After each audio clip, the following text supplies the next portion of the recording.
In this quick tutorial, I will show you how to sell items on Steam. So for those who need to know where they can find their items, well, hover your mouse over your profile, then you have to click on inventory, and you have few categories right here. I want to sell an item, a CSGO item. For the purpose of this video, let's sell this XM1014. What you have to do, select it, click on it once, and after that you can see here starting price, which means the player who sell it for the cheapest price, well, that price will be shown right here. Now press on sell and keep in mind the starting price, because if you sell that for more money, most probably you will never sell your item. So you just have to keep that in mind. So I will actually sell this item for 0.11 euros, and now you have here the terms of service. Right click on it and open it in a new tab. After you read them, you can agree with them, and now let's put this item on sale and press one more time on OK.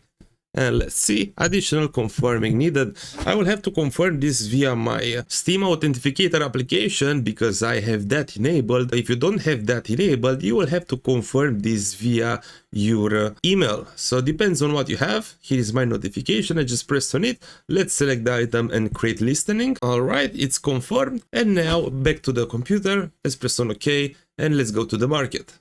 And my item is listed right now on the market. So shortly, this is how to sell items on the Steam market. This was a quick tutorial just for those who need to know how to sell something, but if you need to learn more in depth about it, I will leave a tutorial in the description of this video with more details about this process. So thanks a lot for watching, and bye bye.